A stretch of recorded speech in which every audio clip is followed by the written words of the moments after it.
Hi friends, అందరికీ నమస్కారం. Welcome to Sukriti's home. మనకి సంవత్సరంలో మొత్తం 12 అమావాస్యలు వస్తాయి.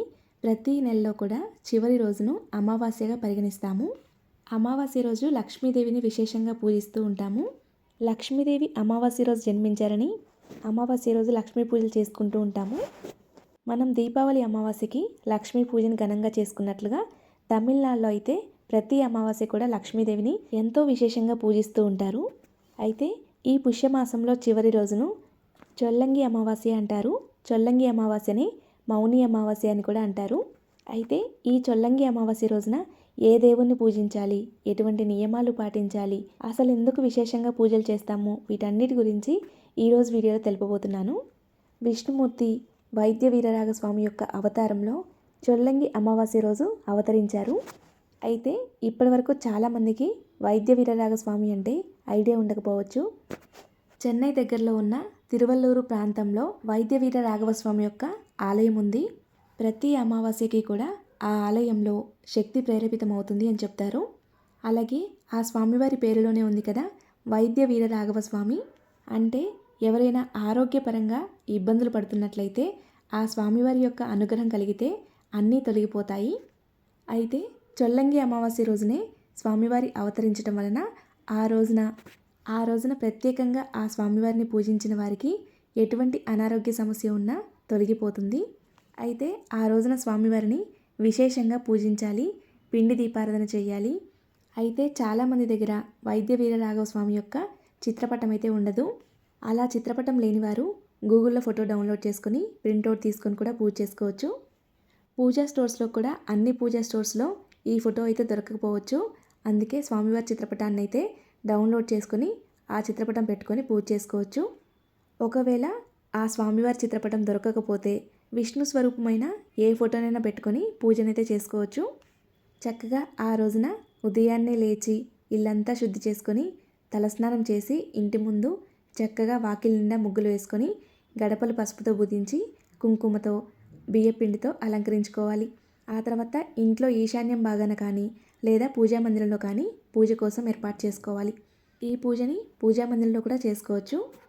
స్వామివారి చిత్రపటం తెచ్చుకొని చక్కగా ఇలా పీఠం ఏర్పాటు చేసుకుంటే ఇంకా ఇంట్లో పండుగలాగా ఉంటుంది. నా దగ్గర వీర రాఘవ స్వామి యొక్క చిత్రపటం లేదు. అందుకే ఇక్కడ నేను విష్ణుమూర్తి స్వరూపమైన వెంకటేశ్వర స్వామి చిత్రపటాన్ని పెట్టుకున్నాను. మనం ఈ చిత్రపటాన్ని ఆ స్వామివారి చిత్రపటంగా భావించి పూజ చేసుకోవచ్చు. అలాగే ఆ రోజున అమావాస్య అయింది కాబట్టి ప్రతి ఒక్కరూ కూడా అమావాస్య రోజు చేయవలసిన పనులన్నీ చేయండి. అంటే చాలామంది పెద్దలకు తర్పణాలు వదులుతారు. అలా తర్పణాలు వదలాలి అనుకుంటే కూడా అమావాస్య రోజు చేస్తే చాలా మంచిది. అందులోనూ చొల్లంగి అమావాస్య రోజు చేస్తే చాలా మంచిది. అలాగే నల్ల నువ్వులు దానంగా ఇవ్వండి. వీలైతే ఆ రోజు నదీ స్నానం చేయడానికి ప్రయత్నించండి. మీకు ప్రత్యేకంగా పూజ చేసుకోవాలని ఉంది కానీ పీఠం పెట్టుకునే ఓపిక లేదు అనుకుంటే తప్పకుండా పూజా మందిరంలో చేసుకోవచ్చు.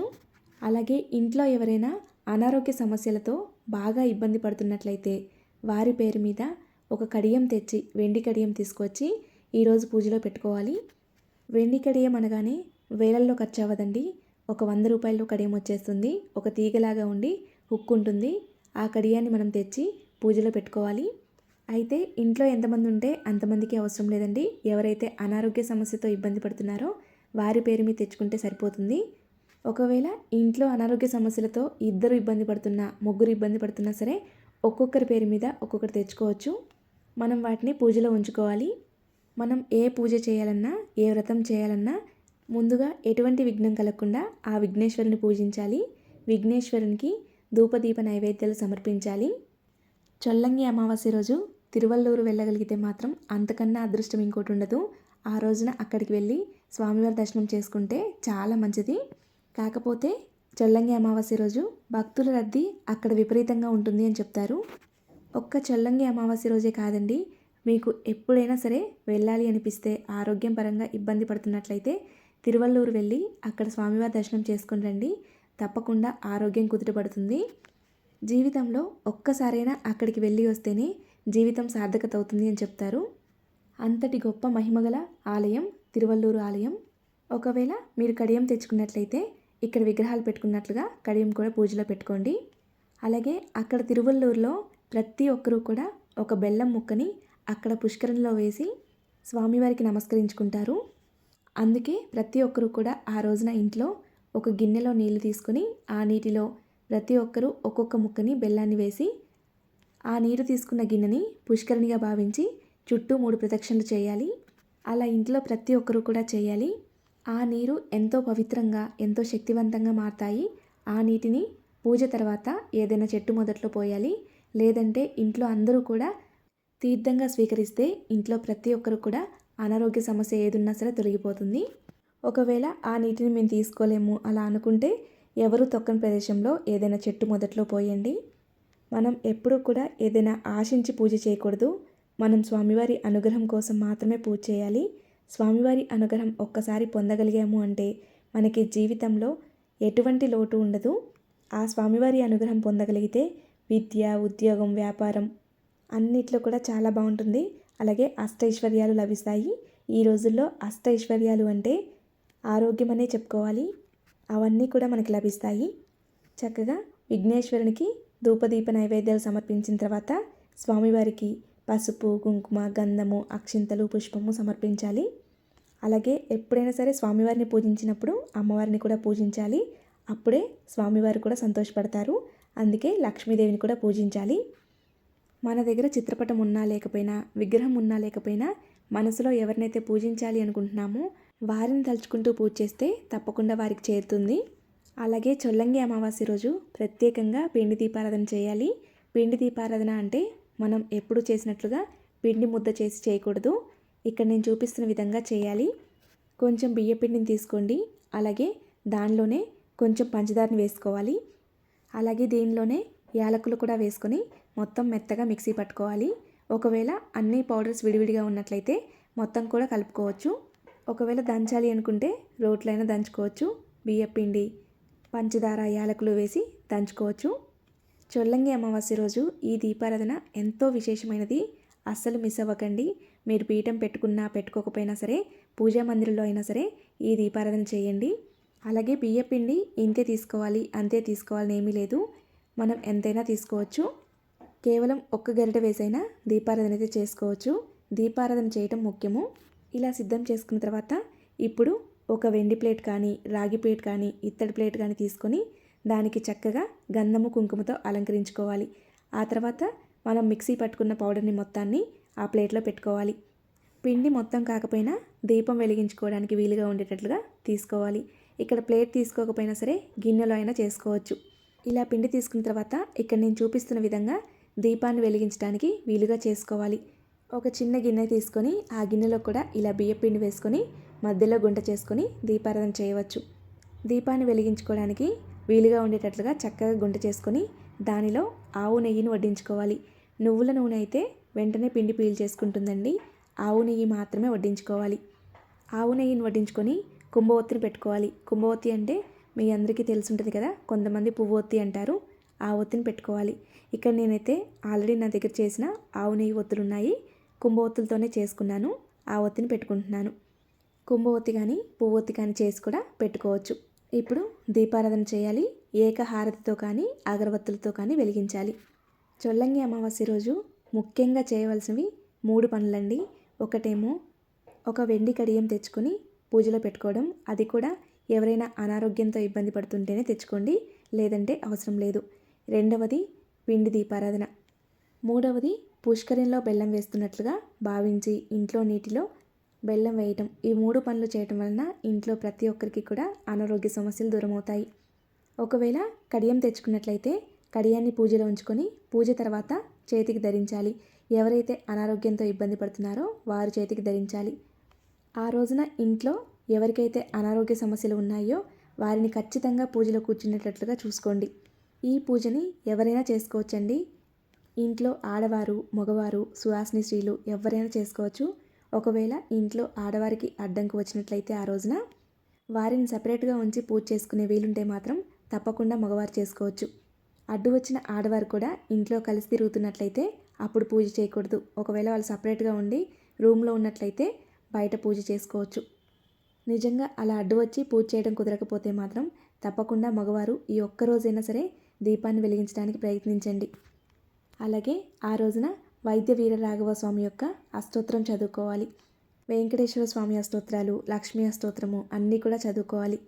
పూజలో ఈ 3 ఎంత ముఖ్యమో అంటే కడియం ధరించడము, పిండి దీపారాధన, నీటిలో బెల్లం సమర్పించడము ఇవి ఎంత ముఖ్యమో అలాగే వీలైతే నదీ స్నానం చేయటము, పెద్దలకు తర్పణాలు వదలటము, అలాగే పెద్దలకు ఇష్టమైనవన్నీ చేసి వాళ్ళ దగ్గర పెట్టుకోవడము ఇవన్నీ కూడా చాలా మంచిదండి. పెద్దలకు పెట్టుకోవడానికి కూడా చొల్లంగి అమావాస్య చాలా మంచిది. అలా చేయటం వలన పితృదేవతల అనుగ్రహం కూడా పొందవచ్చు. అలాగే ఒక్క పూట భోజనం చేసి సాయంకాలము పాలు పండ్లు తీసుకొని ఉంటే కూడా చాలా మంచిది. నేల మీదనే పడుకోవాలి. అమావాస్య రోజు అంటే లక్ష్మీదేవికి కూడా ఎంతో ప్రీతికరమైన రోజు. అందుకే ఆ రోజున వీలైతే తమలపాకుల దీపం కానీ, ఐశ్వర్య దీపం కానీ, ఐశ్వర్య పంచగవ్య దీపం కానీ, జలదీపము, క్షీరదీపము అలా లక్ష్మీదేవికి ఎంతో ప్రీతికరమైన విశేషమైన దీపారాధన ఏదైనా చేయవచ్చు. ఈరోజైతే నేను ఐశ్వర్య పంచగవ్య దీపం చూపిస్తున్నాను. ఐశ్వర్య దీపము అంటే కల్లుప్పుతో చేసుకుంటాము. మనం ఒక రాగి ప్లేట్ కానీ, వెండి ప్లేట్ కానీ, ఇత్తడి ప్లేట్ కానీ తీసుకొని చక్కగా గంధము కుంకుమతో అలంకరించుకొని దానిలో కల్లుప్పు పోయాలి. కల్లుప్పు కూడా మనం ఇంట్లో వాడేది కాకుండా అంటే వంటల్లో వాడుతూ ఉంటాం కదా, ఆ ప్యాకెట్లో ఉప్పు కాకుండా ప్రత్యేకంగా ప్యాకెట్ తెచ్చుకొని ఆ ప్యాకెట్లో ఉప్పు పోయాలి. ఆ తర్వాత దాని మీద పసుపు కుంకుమ వేసి ఒక ప్రమిద పెట్టుకొని దానిలో పంచగవ్య దీపారాధన కోసం పంచగవ్య ప్రమిద కూడా ఉంచాలి. అలాగే లక్ష్మీదేవికి ఆవు నెయ్యితో దీపారాధన అంటే ఎంతో ప్రీతికరము. అందుకే పంచగవ్య దీపారాధన ఆవు నెయ్యితో చేయండి. పంచగవ్య దీపారాధన ఎక్కువసేపు ఉండదు, పూర్ణమైపోతుంది. అందుకే పూజ మధ్యలో పూర్ణం అవ్వకుండా మీరు చదువుకోవాల్సినవన్నీ చదువుకున్న తర్వాత అప్పుడు వెలిగించండి. ఇంట్లో పంచగవ్య దీపారాధన చేస్తే హోమం చేసినంత ఫలితం లభిస్తుంది. అందుకే వీలైతే ప్రతి శుక్రవారం కూడా చేయడానికి ప్రయత్నించండి. అలాగే పంచగవ్య దీపారాధన నుండి వెలువడే పొగని పీల్చుకోవడం వలన ఇంట్లో ప్రతి ఒక్కరికి కూడా అనారోగ్య సమస్యలు దూరమవుతాయి. ఎప్పుడైనా సరే దీపారాధన చేసిన తర్వాత దీపానికి కుంకుమ అలంకరించి అక్షింతలు, పుష్పము సమర్పించాలి. అలాగే ఇందాక చెప్పాను కదా, ఎవరికైనా హెల్త్ బాగాలేకపోతే కడియం తెచ్చుకొని వారి పేరు మీద పూజలో పెట్టుకొని పూజ తర్వాత వాళ్ళు ధరిస్తే ఎటువంటి అనారోగ్య సమస్య అయినా దూరం అవుతుంది అని. ఆ కడియాన్ని 3 రోజులు చేతికి ఉంచుకొని తర్వాత పూజా మందిరంలో పెట్టుకోవాలి. ఆ పూజా మందిరంలో అలాగే ఉంచండి. మీరు ఎప్పుడైనా సరే తిరువల్లూరు వెళ్తే అక్కడ ఆలయంలో హుండీలో సమర్పించాలి. ఒకవేళ మీరు వెళ్ళడం కుదరకపోతే ఎవరికైనా ఇచ్చి పంపించవచ్చు వెళ్ళేవారు ఉంటే. అయినా అదే టైంలో వెళ్ళాలి, తర్వాత కొద్ది రోజులకే వెళ్ళాలి అలా ఏం లేదండి. మన జీవితంలో ఎప్పుడు వెళ్ళినా సరే అక్కడికి వెళ్ళినప్పుడు హుండీలో సమర్పించవచ్చు. ఒకవేళ అసలు అలా వెళ్ళలేము, కుదరట్లేదు అనుకునేవారు దగ్గరలో ఉన్న విష్ణువాలయాల్లో కూడా సమర్పించవచ్చు. ఒకవేళ ఆడవారి కోసం అంటే వారు ఆరోగ్యం బాలేదనేసి వారి పేరు మీద కడియం పెట్టుకున్నట్లయితే పూజలో ఆ తర్వాత వాళ్ళు ధరిస్తే 2వ రోజు కానీ 3వ రోజు కానీ ఆడవారికి ఏదైనా అడ్డంకు వస్తుంది అనుకుంటే అడ్డంకు రాకముందే ఆ కడియాన్ని తీసి మందిరంలో పెట్టేసుకోండి. ఆ కడియాన్ని స్వామివారి దగ్గర పెట్టి పూజ చేసుకొని ఆ తర్వాత ధరించటం వలన ఆరోగ్యాన్ని కాపాడే ఒక తాయెత్తులాగా పనిచేస్తుంది. ఒకవేళ ఎవరైనా మీకు తెలిసిన వారు మంచంలో ఉన్నారు, ఆరోగ్యం బాగుండట్లేదు అనుకుంటే వారి పేరు మీద కూడా మీరు కడియం పూజలో పెట్టి వారికి ఆ కడియం ఇవ్వవచ్చు. ఆ తర్వాత ఆ కడియాన్ని వాళ్ళ పూజా మందిరంలో పెట్టుకోవచ్చు. అలాగే ఆ రోజున విష్ణు సహస్రనామాలు, లలిత సహస్రనామాలు కూడా తప్పకుండా చదువుకోండి. అన్నీ చదువుకున్న తర్వాత స్వామివారికి ధూపం చూపించి నైవేద్యం సమర్పించాలి. నైవేద్యంగా మీకు తోచినట్లుగా ఏదైనా చేసి సమర్పించవచ్చు, అంటే మీ వీలును బట్టి. ఒకవేళ నైవేద్యం ఏమీ చేయలేకపోతే పండ్లు సమర్పించైనా సరే పూజ చేసుకోవచ్చు. నైవేద్యం సమర్పించి కొబ్బరికాయ కొట్టండి. ఆ తర్వాత కర్పూర నీరాజనం సమర్పించండి. ఈ రోజున మనం చేసేవన్నీ కూడా ఆరోగ్యం కోసమే అన్నమాట. మనం చేసే పూజ వైద్య వీర రాఘవ స్వామి యొక్క అనుగ్రహం కోసం. ఆ స్వామివారి అనుగ్రహం కలిగింది అంటే ఆరోగ్యం విషయంలో ఎంతో సంతోషంగా ఉంటాము.